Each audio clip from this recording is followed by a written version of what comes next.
Hey guys, Shina here from Shina Health, and today I wanted to show you how to do a bicep curl. Now, for all workouts, you need to make sure that you have proper form, because once you have proper form, then you're really going to be working the muscles that you should be working. Whereas if you don't have proper form, you have a risk of injuring yourself. With the bicep curl, one thing that we could see often is people swinging. So you're using the momentum to actually bring up the weights. That's not doing anything. You're most likely just gonna injure yourself because you're gonna hurt your shoulder or something. So when you're doing the bicep curl, you need to make sure that your feet are shoulder width apart.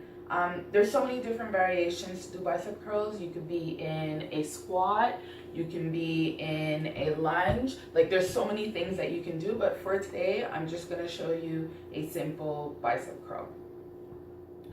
By the way, that was not a full lunge, so don't do that if you're doing your lunges.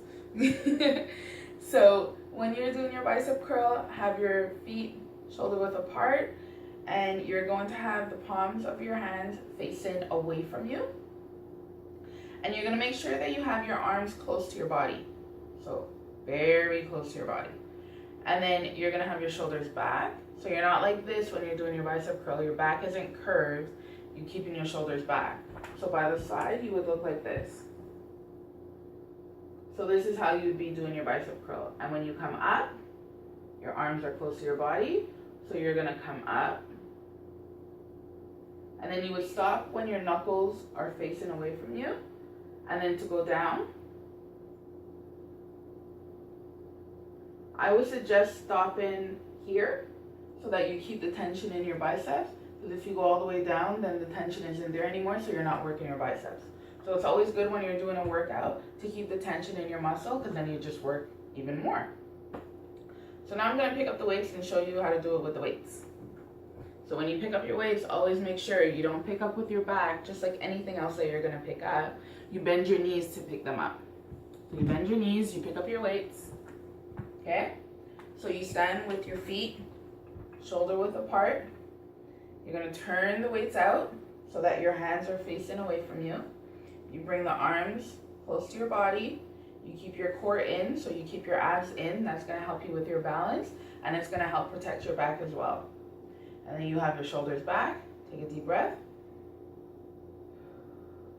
And then we go up with the bicep curl.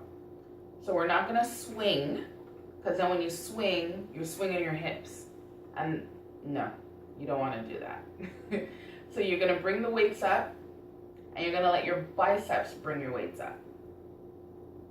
So you bring it up, and then when you go down, you should feel that in your biceps.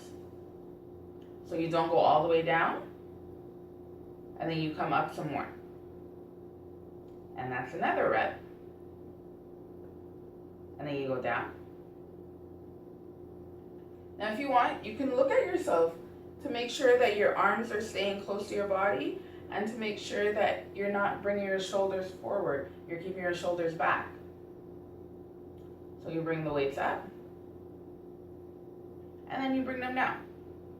Now, if you go down super slow, you'll really feel it in your biceps.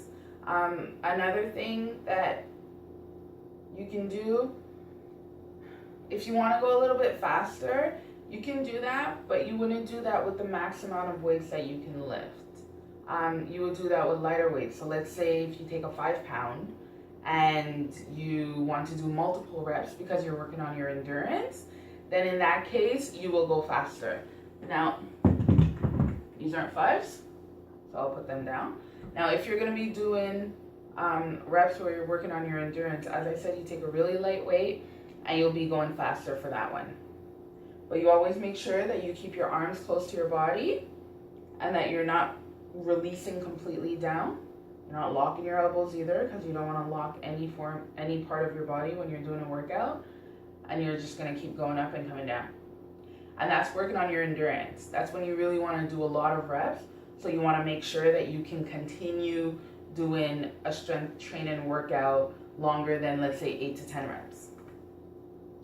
So we're going to do 5 bicep curls right now. I know, surprise.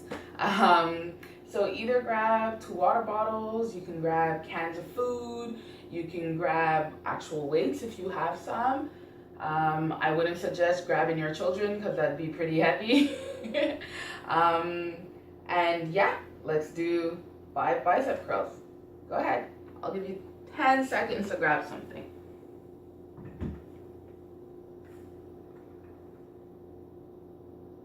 Okay, I lied, maybe not 10. So you have your weights or your water bottles or your cans of foods in your hand. So the first thing you do, make sure that your stance is good. Okay, don't lock your knees. Keep it kind of, soft. Keep your core in. Your shoulders are back. You turn the weights out and you bring your arms close to your body. Take a deep breath. And now let's do 5 bicep curls. Ready? 3, 2, 1, go. So you bring the weights up, keep your core in. It's gonna protect your back. If you feel any strain in any parts of your body, it might be that your weights are too heavy. If you can swing, your weights might be too light. And you shouldn't be swinging anyways, right? So this is your second rep. Make sure that your arms stay close to your body and you don't go all the way down. This is your third rep. Smile for me.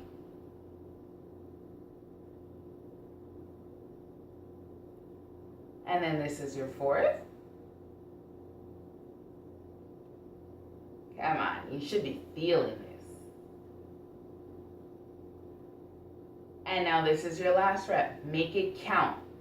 Make it count. I'm gonna slow down the count on the way down. Ready? It's slower. It's slower. Keep that tension in your biceps. Don't clench your weights, because then you're working your forearms. And release. And you're done. You can put those weights down. Remember, you always bend your knees when you're putting down heavy weights. And that's how you do a bicep curl. So if you want to see any other workouts like this demonstrated like I just did, let me know. Like the video, comment below, or send me a private message, and I'll try to do as best as I can to do demonstrations like this again. Also share this video with people that you think might be interested in learning how to do a bicep curl properly. If you see people like swinging like this while they're doing their bicep curls, then you can talk to them and you can say, hey, you know that there's a better way for you to do your bicep curls that would limit the chance of injury and actually become more effective because you'll be tackling the exact muscle that you want to work on. And then you'll seem like the smartest person out there and the most helpful person out there. And you don't even have to tell them where you got the information. That's between me and you. So until next time, take care.